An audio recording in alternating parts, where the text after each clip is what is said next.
Today, I'm going to be looking at one wonder kid each club should sign this summer. Quick caveat though, wonder kid is a loose definition. Alright, it's a loose definition. I've gone for 22 and under. Don't shoot me, guys. Don't shoot me. Arsenal are a difficult one because it doesn't look like they're going to spend big on a number 9, does it? Now that Benjamin Šeško has signed that new contract. I've hyped up Bukayo Saka's replacement potentially being Johan Bakayoko, so we don't want to talk any more about him. Instead, I've gone for Joao Neves. Now, this one might be a little bit controversial because he has a €120 million release clause. The reports are early that Benfica won't let him go for less than that, but there are some rumblings he might be available for closer to £90 million.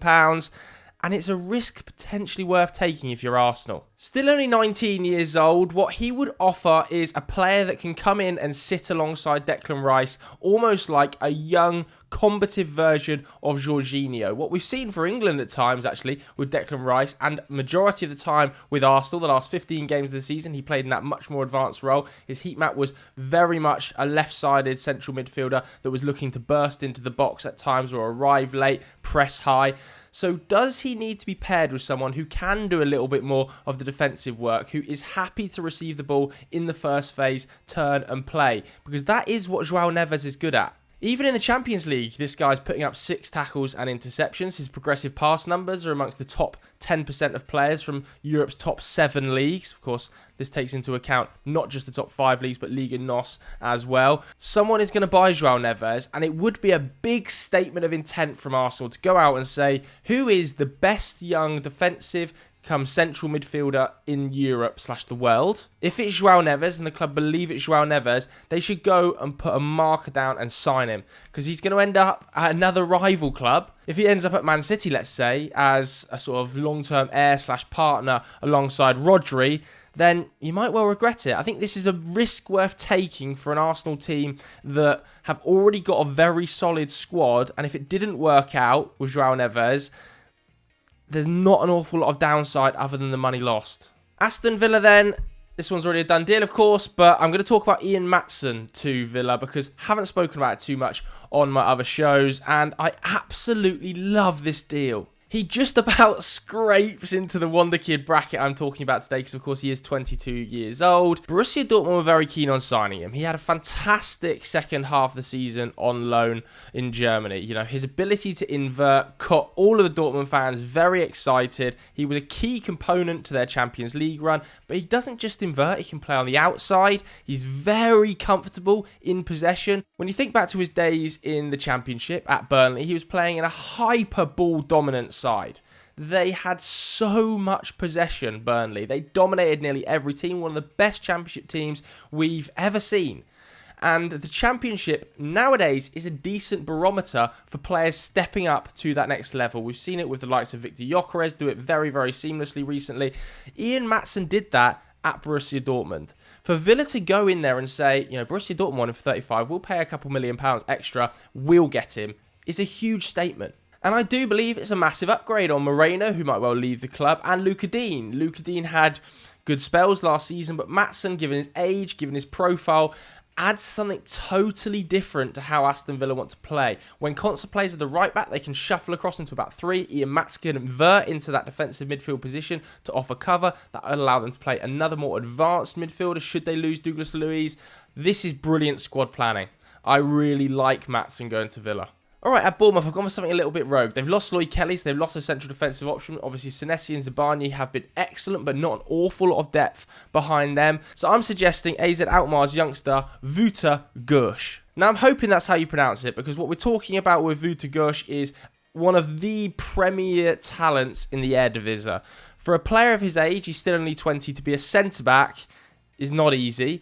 And to do it to the level he's been able to do it in fairly limited game time, you know, it's only 11 Eredivisie starts. He's been so impressive. I mean, if you look across the top 7 leagues, I've got the stats in front of me here. For under 21-year-old centre-backs, he's first for block shots, first for progressive runs, first for passes into the final third, first to pass into the penalty area, first for key passes, second for long passes, second for through balls, third for tackles, third for dribble success rate.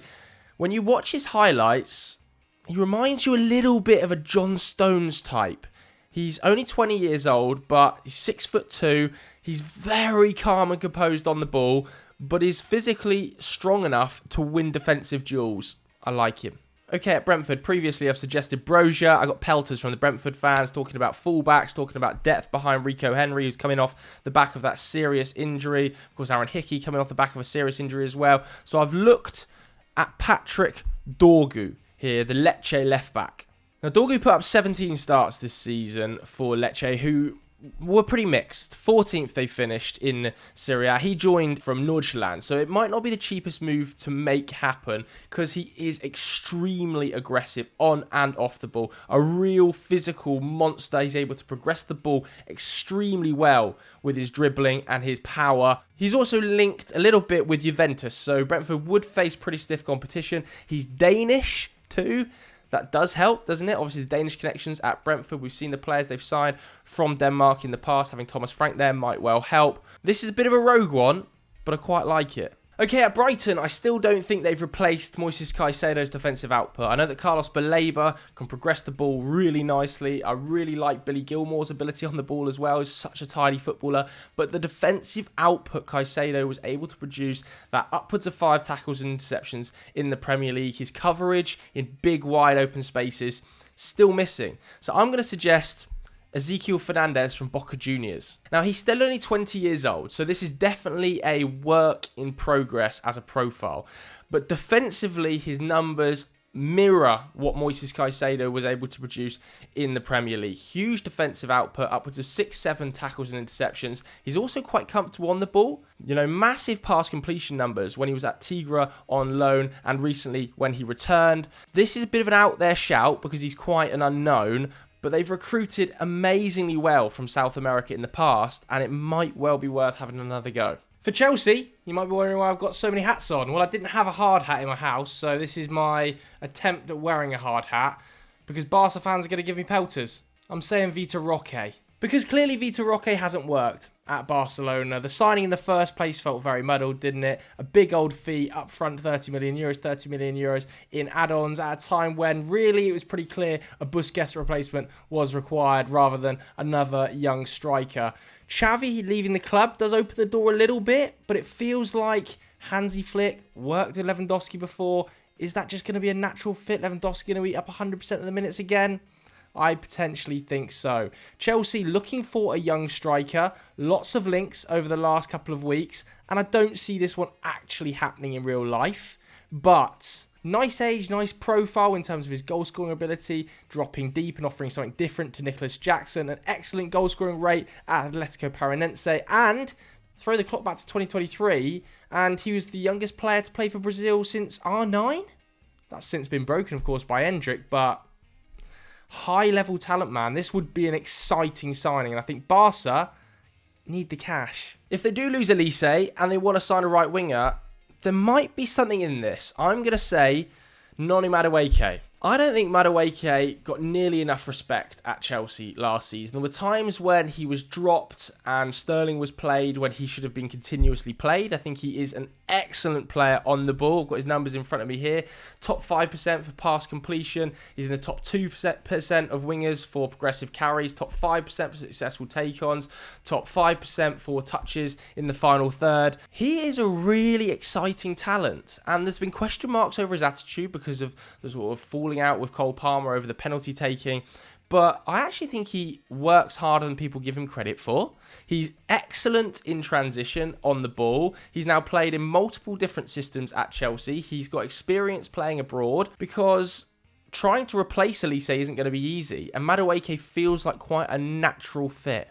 Okay, at Everton, they might well need a midfielder if Onana leaves. In fact, they might need a midfielder even if Onana stays, to be honest with you. One of the things I think they struggle with is progressing the ball from the first phase, and that is why I'm going to suggest Hayden Hackney from Middlesbrough. It's what he's great at, isn't it? He's a pass volume monster, upwards of 80 passes a game, upwards of a 92% pass accuracy, but the key component to his game is progression. Nearly 10 progressive passes per 90 in the Championship, Really impressive stuff. A member of England's under-21 side, so he's also got that level of pedigree. And what you get by getting Hayden Hackney early is potentially another Adam Wharton, potentially another Eze, Olise, Jared Bowen that hasn't made the jump to the European club yet, but you feel like you can take him out the Championship where he is one of the best young talents, put him into a lower level Premier League club, and he's an immediate fit. Doesn't need any time to gel, just goes straight into the team and is really, really high level. Now, Middlesbrough fans won't want to lose him. He's under contract till 2027 and he is still young. So it's not going to be the cheapest deal to make happen. But I also don't think it's going to be the most expensive. With Middlesbrough failing to get promoted again this year, you know, does 15, 20 million pounds move the dial here? For Fulham, I have gone for Teden Mengi.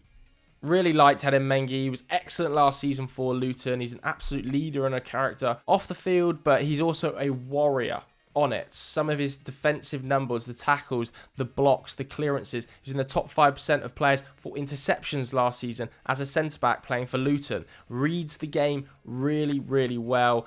Nuanced on the ball. He's not just a short passer, but he also has that diagonal ball in his locker. And with Tosin exiting, they do need another centre-back. It's not easy to find players like Teden Mengi. He's not going to be the cheapest to get out of Luton. Manchester United also have a sell-on clause, don't they? But he's an excellent player. There's a reason Bayer Leverkusen tried to sign him in January. There's going to be more interest than just Fulham in him, but it'd be a nice fit. Wouldn't have to move out of London. I like this move. At Ipswich, let's keep it simple. Pay the fee. Pay the fee and get Amari Hutchinson through the door. Get him back. 14 goal involvements in 22 starts last season. Some of the best dribble numbers of any player in the Championship. He was putting up close to 6 progressive carries per 90. And he was a vital component of how Ipswich wanted to play. What we saw last year with Burnley when they got promoted and they lost those lone players, be it Nathan Teller, be it Ian Matson, the struggle to replace them is real. Finding a player who is used to playing the way they want to play under the coach and how he wants to play isn't easy. Amari Hutchinson clearly has a great relationship with McKenna. McKenna wants him back. Just pay the money. There's big upside as well because even if you pay the money and you go back down, you've then got a properly quality asset locked down to a long-term deal that you could potentially sell on again in the future for a profit. You know, what is it, £20 million they want for him? That, for me, makes a lot of sense. For Leicester, still think they need a centre-back. Wout Faes and Vestergaard put up the 4th and 5th most minutes of any players in the squad last season. You would expect that they are going to start at centre-back next season. And if that's the case, we've seen them recently, in recent seasons in the Premier League, struggle. I think they need depth there. They need depth, they need quality to challenge those two.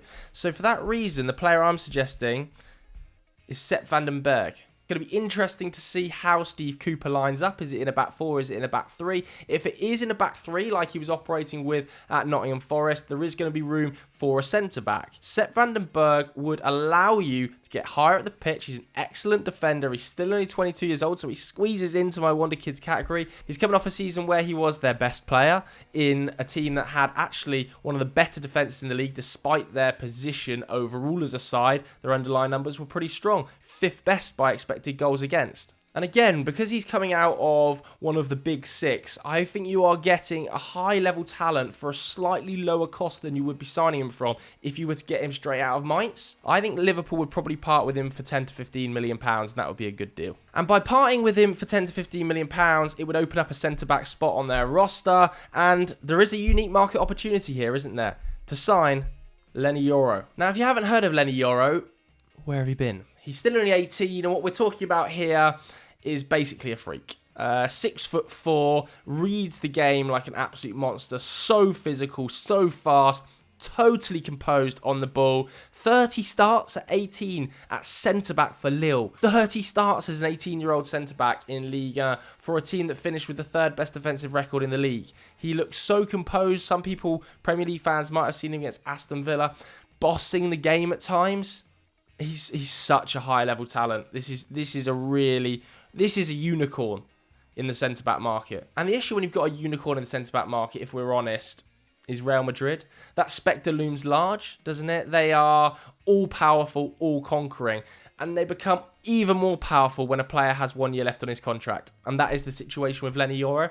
He has a contract that runs up in 2025. Real Madrid are very interested in signing him. And like they've done in the past with numerous other players recently, is they go out and say, okay, we'll sign you, but what we can do is we can wait a year, get you for a free transfer, bump up your agent fee, bump up your signing on bonus, you stay at Lille for another season, and we'll take you for pennies. And that creates a problem because players want to join Real Madrid. Players are happy to do that if it's Real Madrid. I don't think there's any other club in the world where players are really okay with that. But if Real Madrid and Florentino Perez come knocking and Carlos says this stuff to you, you start to think, actually, should I just wait out a year and go to Real Madrid? I'm kind of fine with that. So it is going to take some convincing from Liverpool, from Richard Hughes, from Arne Slot. But if they can do it, they definitely should. Okay, Manchester City's is where it starts to get a bit ridiculous.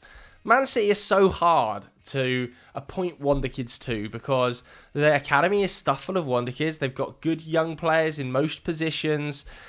They're so well run and they've got endless amounts of money. And when you've got endless amounts of money, I look at the players that are potentially older and could be leaving if this summer, next summer. And the two that stand out to me are Bernardo Silva, who's got his €50 million release clause, and Kevin De Bruyne. Because KDB is 32 now. He's not getting any younger and his injury record is arguably only getting worse. Last season he missed half a campaign. He's still unbelievable. The league's best player when he's fit and firing. His assist to minute ratio, chance creation to minute ratio last season was a disgrace, an absolute disgrace. But if the Saudis come in for £100 million for half a season really of KDB at 32, you've got to be tempted. Bernardo Silva might well leave if somebody chooses to pay his release clause. And if that's the case, I don't know whether there would be a better option. It's impossible to happen. It's impossible. But Florian Wirtz. Like I say, this isn't going to happen, especially with Xabi Alonso signing the contract. But I thought I would talk about it anyway because he is just such a nice fit for this Manchester City side. Him taking up the minutes that are lost by KDB and Bernardo Silva, inverting into that half space, him and Phil Foden. We see what him and Musiala do for the German national team. Him and Phil Foden. He's still only 21 years old, 22 goal involvements last season, dribble numbers off the charts. He's come back and proved he can come back from major injury. Him and Phil Foden in the same side, man. Could you imagine? Could you imagine? For Manchester United, he does still fit the billing because he's only 21. I'm going for Jarrad Branthwaite. And it's interesting because I'm seeing people say, I shouldn't sign Jarrad Branthwaite because he's left-footed. And how do you fit two left-footed centre-backs in the side? Lisandro Martinez is your most important player. How does that work? And to a level, I agree. I want to see a left-footed centre-back and a right-footed centre-back. Erik ten Hag 100% wants to see that balance as well. But we have seen Jarrad Branthwaite operate as a right centre-back for PSV in a much more ball-dominant side, playing a much higher line. I thought Ruud van Nistelrooy's quotes about him were very telling, actually, recently, when he said he's actually better in a higher line when he can cover that open space. He's extremely fast across the ground. He's a big physical presence, which Manchester United don't have much of.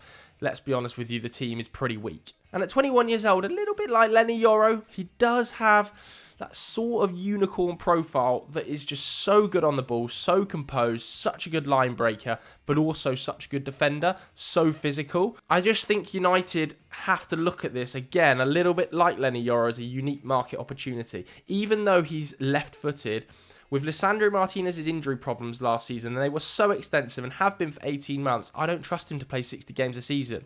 We don't have another left-footed centre-back option. You can start them together when they're both fit. When Lisandro isn't fit, you can play him left-sided centre-back with Maguire as a right-sided centre-back. I don't think I would pay the £70 million, but I really like Branthwaite. For Newcastle, I was again looking for a right winger. I think there is an upgradable spot there where Miggy Almiron is. Last season, for me, was a little bit of a revert to type. The season before, 22-23, when he put up 11 goals under Eddie Howe, looked like, wow, have we finally found how Almiron fits into this high-pressing system? But has that just proved to be a purple patch? If that's the case, then that is an upgradable area. Because at centre-back, it's very clear they've brought in Lloyd Kelly to replace that Sven Botman role. He's obviously out long-term with that injury, and when they come back, they'll be able to compete with each other. You could argue there's a spot behind Fabian Schär, competing with Fabian Schär, but I'm going for the right wing slot, and I'm going for Johan Bakayoko. I've suggested him in the past for Arsenal as a backup to Bukayo Saka, but I love this player. His explosiveness in small spaces, his dribble numbers, 7 dribbles a game last season. Absolutely ridiculous. With end product too, 11 goals. Just such a high level talent, man. He hasn't really been able to show it for Belgium yet, but I believe somebody should take a risk at 40 million euros. That fee is absolutely fine for a 21-year-old putting up the numbers he's putting up.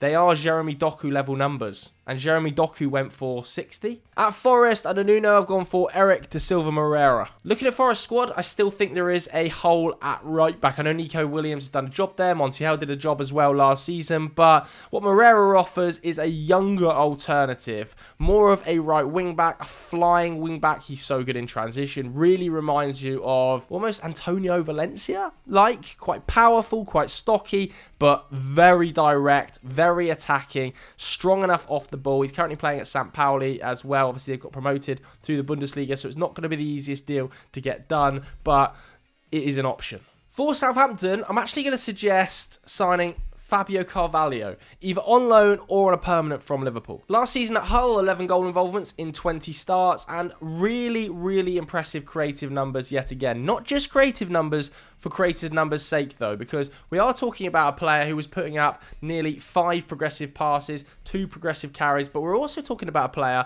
who was putting up 2.5, 3 tackles and interceptions, hard worker off the ball. And when I look at Southampton next season, I think they potentially are missing a little bit of creativity from the midfield and from wide areas, be it Ryan Fraser or Stuart Armstrong, Flynn Downs. None of these guys really have that little bit of creativity to just make something happen out of nothing. And I think that's what Fabio Carvalho could provide to Southampton. This one's going to be controversial, especially amongst Leeds fans, but I think Archie Gray would be an amazing signing for Tottenham. Look, he's still only 18 years old, so lots of room to develop, and Leeds are going to want a big old fee for him. But he's definitely one of the best young English talents out there right now. His ability to play not only as a right back, but also as a defensive midfielder, the versatility, the ball carrying, the defensive nous for a player of his age is amazing. You know, he put up 40 starts last season for 3,600 minutes of football, the EFL Young Player of the Year. And when I look at Tottenham, I think not an awful lot of depth behind Pedro Porro. And is Yves Bissouma upgradable? Can you find somebody who can come into the defensive midfield role, be super combative, but also very composed on the ball and able to go past people, that could also offer cover in that Porro slot? Is this not just Archie Gray? Tottenham have done deals in the past with championship sides, and I think they should try and steal a march on teams like Manchester United or Arsenal that are going to be looking at Archie Gray come the end of this season. They're also in a more powerful position because Leeds didn't go up. Leeds fans will say we want 60, 70 million for him. I think it's unrealistic. Given that they didn't go up this season, I could see Spurs going for Archie Gray, and I think it'd be a great fit. At West Ham, still think they need a striker, a long-term heir to Michail Antonio, and I'm going to suggest Maximilian Bayer. Now, he's at Hoffenheim. He's come off the back of an absolutely sensational season. 16 goals in 29 starts. He's got his first Germany call-up. Didn't make the Euro 2024 squad, unfortunately for him. But he's definitely going to be a Germany player in the future. He's got a big frame. Reminds you a little bit frame-wise in the way he moves of Thomas Müller. But he is a different type of player to Thomas Müller. He's much more of a 9, much more of a goal scorer. And the best thing about him is he's got a €30 million release clause. Manchester United is said to be interested in him. I think West Ham offer London lifestyle, decent wages, a new manager in Julian Lopetegui, who should be that sort of pedigree enough to attract talents like Max Bayer. And I think it would be a big statement of intent. Finally, at Wolves, another one that's happened, it's Pedro Lima. The right-back slot is an area they are clearly going to look to improve. Pedro Lima was being coveted by Chelsea, or Chelsea, Strasbourg, amongst Blueco. We're going to sign him, weren't they? He's currently at Sport Recife, right-back come right wing-back, so he should be able to adapt between a back 4 and a back 3. But he's only 17 years old. I'm not going to lie, sit here and say I've seen loads of him. I've seen some highlight packages. He does seem very exciting. Okay, so that was my list of Wonder Kids to sign. Let me know what you thought of it in the comments below. If you enjoyed it, hit the like button.